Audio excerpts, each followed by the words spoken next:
வணக்கம்.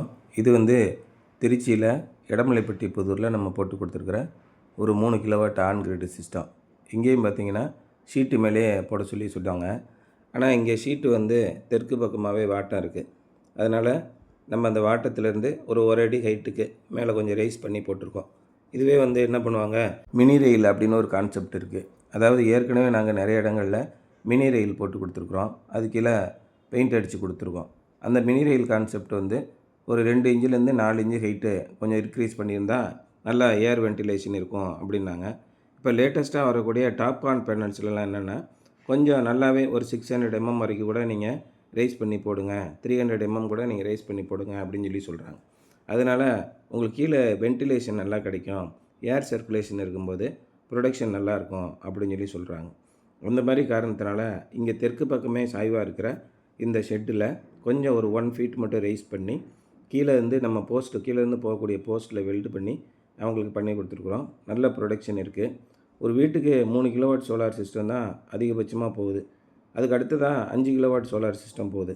ஏன்னா ஒரு 3500 4000 பில்லு கட்டக்கூடிய எந்த வீடாக இருந்தாலும் சரி, உங்களுடைய மின்சார தேவைகளை நம்ம இயற்கையாகவே உற்பத்தி பண்ணிக்கலாம். இயற்கையாகவே 100% உற்பத்தி பண்ணலாம், அதுக்குரிய வாய்ப்பு இருக்குங்கிறது தான் இந்த திட்டம். சரி சார், நான் 4000 பில்லு கட்டிக்கிட்டு இருக்கேன், மாதம் 2 மாதத்துக்கு ஒருக்க எனக்கு பில்லு வருது, 4000 பில்லு கட்டுறேன், நீங்கள் 2 லட்ச ரூபா முதலீடு பண்ண சொல்கிறீங்க.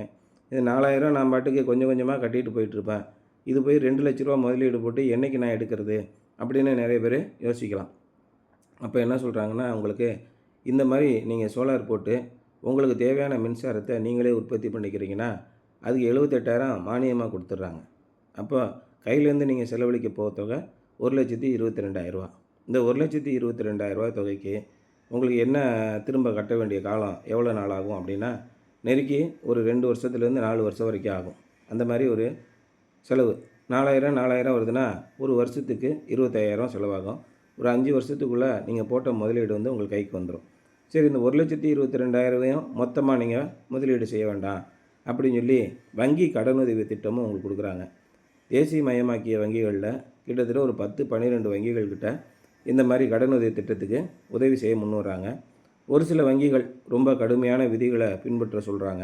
பெருவாரியான வங்கிகள் வட்டி குறைஞ்ச வட்டி விகிதத்தில் உங்களுக்கு எளிதாக லோன் கிடைக்கிற மாதிரி ஒரு 6.5%, 7% வட்டிக்குள்ளே கொடுத்துட்றாங்க. பெரும்பாலும் 8% மேலே எந்த வங்கியிலையுமே கடன் இந்த மாதிரியான இதுக்கு கடன் கொடுக்குறதில்ல, அதிகபட்சம் 8%. அதேமாதிரி தனியார் இப்போ நிதி நிறுவனங்கள், இப்போ ஸ்ரீராம், பஜாஜ் போன்ற இந்த நிறுவனங்களும் இந்த சோலார் அமைச்சு கொடுக்குறதுக்கு உங்களுக்கு இப்போ நிதி உதவி செய்கிறாங்க. இப்போ ஒரு சில பேருக்கு 650 சிபில் ஸ்கோருக்கு மேலே இருந்தால் நாங்கள் லோன் தரோம் அப்படின்னு அரசு வங்கிகளில் சொல்கிறாங்க. ஒரு சில மேலாளர்கள் வேறு காரணங்களை சொல்லி இல்லை இது பண்ண முடியாது, இதுக்கான சூழல் இல்லை அப்படிங்கிற மாதிரி சொல்கிறாங்க. அந்த மாதிரி காரணங்களை கொஞ்சம் லோன் வாங்க முடியாதவங்களுக்கு பஜாஜில் லோன் வாங்கி கொடுத்துட்றோம். ஸோ பஜாஜ் ஃபினான்ஸில் ஒரே நாள் 2 நாளில் உங்களுக்கு சிபில் ஸ்கோர் 600க்கு மேலே இருந்துச்சுன்னா உடனே லோன் பண்ணி கொடுத்துட்றாங்க.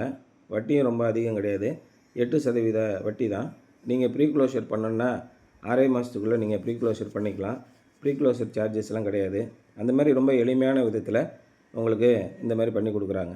அதனால் நீங்கள் முதலீடு இல்லாமலேயே அரசாங்கத்தோட மானியத்தோட இயற்கையான சக்தி மூலமாகவே உங்களுக்கு தேவையான மின்சாரம் அத்தனையும் உற்பத்தி பண்ணிக்கிற முடியும்.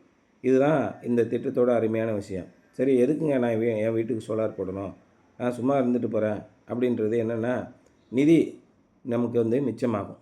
ஒன்று, உங்களுடைய செலவு மிச்சமாகுது. ஒரு 5 வருஷத்தில் உங்களுக்கு தேவையான அத்தனை மின்சாரத்தையும் உற்பத்தி பண்ணி போட்ட முதலீட்டையும் கையில் எடுத்துடுறீங்க. இந்த சிஸ்டம் ஒரு 25 வருஷத்துக்கு எந்த குறைவும் இல்லாமல் வேலை செய்யும். இதுக்கு வாரண்ட்டி மட்டுமே இன்வெர்ட்ரு, போக்குவரத்து இந்த மாதிரியான பொருளுக்கு மேனுஃபேக்சரிங் டிஃபெக்ட் வாரண்ட்டி எல்லாமே 10 வருஷத்துக்கு ரீப்ளேஸ்மெண்ட் வாரண்ட்டி மட்டுமே வந்துடுது. அந்த ரீப்ளேஸ்மெண்ட் வாரண்ட்டியில் என்ன கவர் ஆகும் அப்படின்னு கேட்டிங்கன்னா, முடிஞ்ச அளவுக்கு சர்வீஸ் பண்ணி பார்ப்பாங்க. நீங்கள் ஒரு கம்ப்ளைண்ட் சொல்கிறீங்க, அந்த கம்ப்ளைண்ட்டுக்கு உடனே அதை சர்வீஸ் பண்ணி கொடுக்குறதுக்கு முயற்சி பண்ணுறாங்க. அப்படி சர்வீஸே பண்ண முடியல அப்படின்னா புதுசாகவே போர்டு அனுப்பிடுவாங்க. போர்டை தூக்கி மாட்டிக்கிற வேண்டியது, அதை நாங்கள் மாற்றி கொடுத்துருவோம். அப்படி இல்லை கம்ப்ளீட்டாக இன்வெர்ட்ரு மாற்றணும் அப்படின்னா கம்ப்ளீட்டாக இன்வெர்ட்டரையும் மாற்றி கொடுத்துருவாங்க. இந்த அளவுக்கு எல்லா விதமான தேவைகளையும் அவங்க செஞ்சு கொடுத்துட்றாங்க. அதோட லைஃப் எவ்வளோ இருக்கும் அப்படின்னு கேட்டிங்கன்னா, சாதாரணமாக இந்த இன்வெர்ட்டர் அவுட் டேட் ஆகிறதுக்கு ஒரு 15 வருஷம் ஆகும். ஏன்னா இப்போ இருக்கிற நவீன சாஃப்ட்வேர் 5 வருஷத்துக்கு ஒருக்கா கம்ப்ளீட்டாக மாறிக்கிட்டே இருக்குது. இப்போ அதிகபட்சமாக ஒரு 15 வருஷத்துக்கு இதில் இருக்க சாஃப்ட்வேர் வேலை செய்யும் அப்படின்ற அளவுக்கு இப்போ வரக்கூடிய இன்வெர்ட்டர்லாம் இருக்குது. அதனால் ஒரு 15லேருந்து 20 வருஷத்துக்கு குறைஞ்சபட்ச ஆயுள் உள்ளதாக இருக்கும். இந்த சோலார் பேனலில் மட்டும் மாதத்துக்கு ஒருக்கையாவது நல்லா க்ளீனாக இருக்கான்னு போய் பார்த்துக்கிட்டா போதும். பெரும்பாலும் மழையினால் சுத்தமாகிடுது.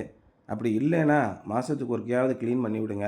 கண்டிப்பாக இதோட ஆயுள் 20 வருஷத்துக்கு மேலே இருக்கும். குறைஞ்சபட்சம் 100% 10 வருஷத்துக்கு உழைக்கும். அந்த மாதிரி இருக்கும்போதே நமக்கு தேவையான மின்சாரத்தை நம்ம இயற்கையான சக்தி மூலமாக உற்பத்தி பண்ணிக்கிட்டோம். வெளியில் யாருக்கும் பணம் கட்ட வேண்டியதில்லை. அதோட நிதியும் மிச்சமாகுன்ற ஒரு நல்ல அட்வான்டேஜ் இதில் இருக்குங்க.